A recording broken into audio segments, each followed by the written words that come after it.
Not every great game needs a story. That sounds obvious, but in an era where narrative depth has become shorthand for artistic credibility, it's worth saying out loud. Because Rayman Legends is one of the finest platformers ever made, and it achieves that without a single meaningful plot point, without a character arc, without a moment of emotional weight. What it has instead is something harder to design and even harder to sustain: pure joy. Level after level, world after world, the relentless sensation that the people who built this thing loved every second of building it. And that love transferred directly to the player, through the controls, the art, the music, and the way it all worked together into something that felt, and still feels, unlike anything else. This video is not a story breakdown. Rayman Legends doesn't have a story worth breaking down. What it has is craft, and that is exactly what we are going to talk about. Oh, and one more thing before we start. Rayman Legends Retold, a full 3D remake of this game, launches October 1st, 2026, which makes right now the perfect moment to go back to the original and understand exactly what it was and why it deserved to come back.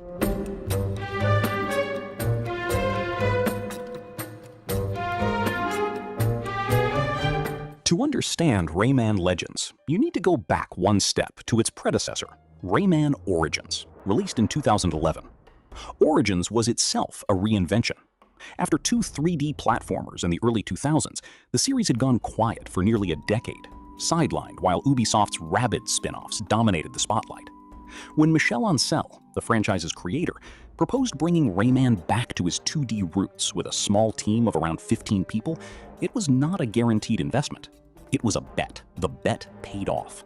Origins was critically acclaimed, a gorgeous, chaotic return to form built on a brand new engine called the UbiArt framework, which Ancel and his team at Ubisoft Montpellier had specifically designed to put artists at the center of the development process. The idea was radical in its simplicity. Let the artists draw whatever they want and build tools that can turn that artwork directly into a playable game. No compromises for technical constraints, no translation layer between the art team's vision and what ended up on screen. The result looked unlike any other game being made at the time. Hand-drawn characters and environments running at 60 frames per second in high definition, with an animation quality that was closer to a premium animated feature than a video game. The UbiArt framework didn't just make Origins possible, it defined its identity. Legends took everything Origins had built and went further. Development began almost immediately after Origins shipped, with the same core team, the same engine, and the same philosophy, but with more resources, more time, and the accumulated experience of having done this once already. The team knew what the framework could do. Now they pushed it.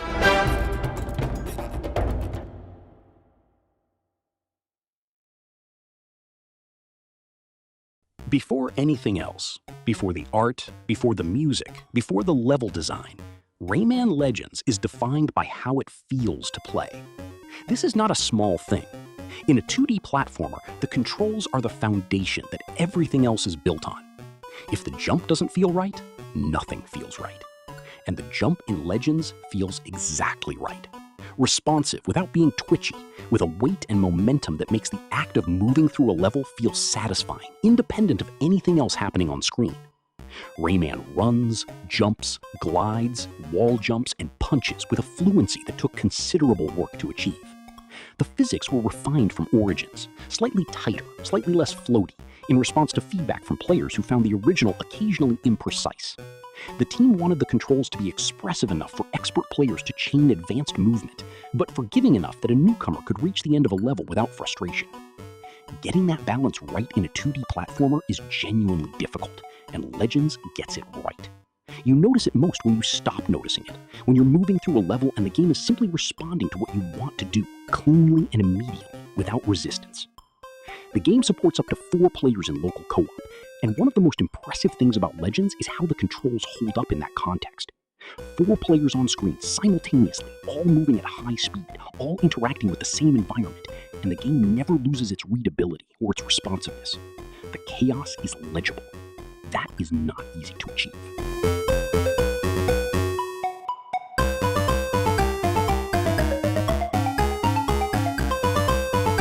The UbiArt framework was built to let artists work without compromise.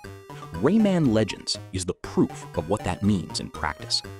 Every environment in the game is hand-drawn, at a resolution and detail level that still holds up today, which is remarkable for a 2013 title.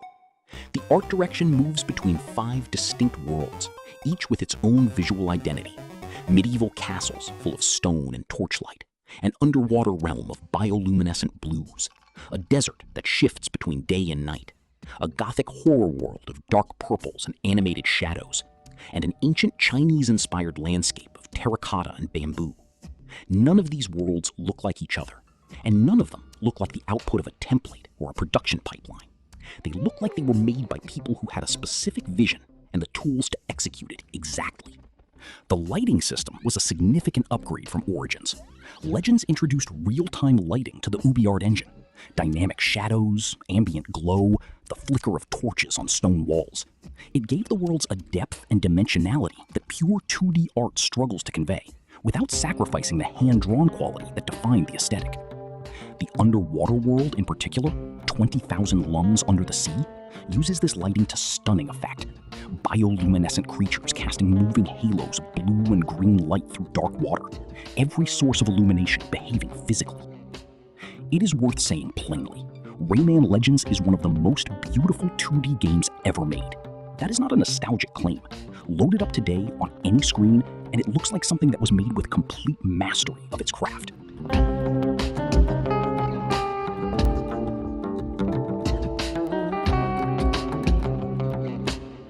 Here is where Rayman Legends separates itself, not just from other platformers, but from most games, period.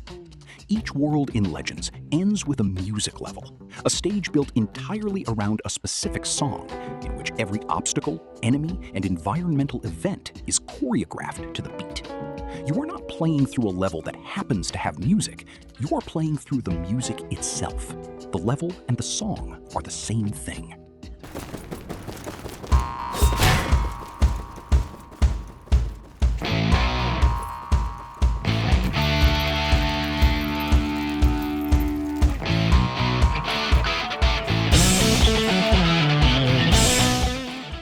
The first one you encounter is Castle Rock, a medieval platforming gauntlet set to a cover of Black Betty by Ram Jam, with the original lyrics replaced by gibberish sung by the game's cartoon villains. You run, the music starts, and every time the guitar hits a chord, something explodes, or a platform rises, or an enemy launches directly at your head, synchronized to the beat with a precision that took the development team a remarkable amount of engineering work to achieve. According to the developers, the music levels required a dedicated synchronization system. The senior sound programmer on the team built custom tools specifically to align level events with musical timing at a frame level of accuracy. The music had to be treated like a film score, with the level design as the moving image it was composed to accompany.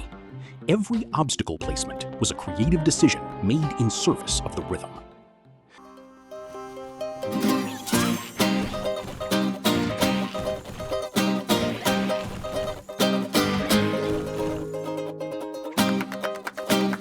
Other music levels that follow do the same thing with different source material.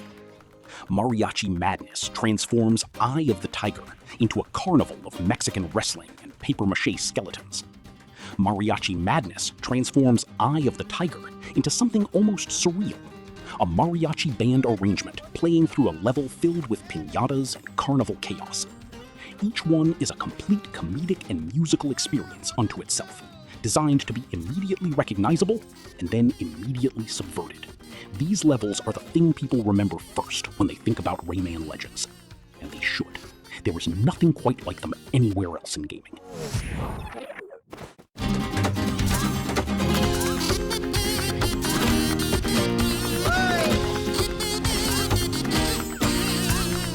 Beyond the music levels, what sustains Legends across its runtime is level design of consistent quality and inventiveness. The game contains over 120 levels, including 40 remastered stages from Rayman Origins. That number could easily translate into repetition and padding. It doesn't, because the design team maintained an unusual discipline. Every level is built around a specific idea. Not a theme, not an environment, an idea. A mechanic, a perspective shift, a variation on movement, a constraint that forces a different kind of play. Some levels are pure speed runs. The camera pulls back and the level becomes a chase, demanding that you read the layout at high velocity and react faster than you can consciously plan. Others are slow and surgical, placing platforms in configurations that require precise timing and route planning. Some levels introduce temporary mechanics that appear once and are never repeated. A trampoline rhythm section, an underwater section that uses buoyancy as a gameplay variable, a dark level where visibility is limited to a moving circle of light. The game never becomes rote. Just as you feel like you've understood the rules, it changes them. One of the most elegant design decisions in the game is the integration of the Back to Origins levels, 40 remastered stages from the previous game, unlockable through the Lucky Ticket system. For new players, these stages are a substantial bonus. For players who had completed Origins, they function as a greatest hits collection. And structurally, they prevent Legends from ever feeling thin. There is always more to play, and the quality never drops when you reach them.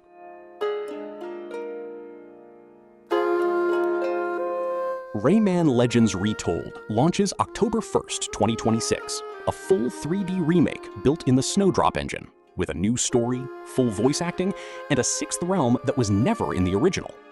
Ubisoft's Rayman brand producer said the remake is intended to be the foundation for the future of the franchise, with a new Rayman 4 potentially depending on how well it performs. That context makes this a good moment to be clear about what the original was. Rayman Legends succeeded because the people making it understood what a platformer actually needs to be great. Controls that feel like an extension of your intent, art that makes you want to look at every corner of every level, music that turns movement into performance, and level design that keeps finding new reasons to surprise you. Michel Ancel said during development that Ubisoft's leadership encouraged the team to take risks with visuals, with music, with gameplay. Every risk in Legends paid off. The musical levels alone represent a design innovation that nobody has successfully replicated in the decades since. The UbiArt framework produced art that holds up against games made today with far greater technical resources. The controls remained a gold standard for the genre. When the Retold remake arrives in October, it will have 3D visuals, a new narrative, and all the production scale that 2026 can offer. It will likely be excellent. But the original will still be there, handcrafted, 60 frames per second, Black Betty playing while everything explodes in perfect rhythm. Some things don't need to be remade, they just need to be played.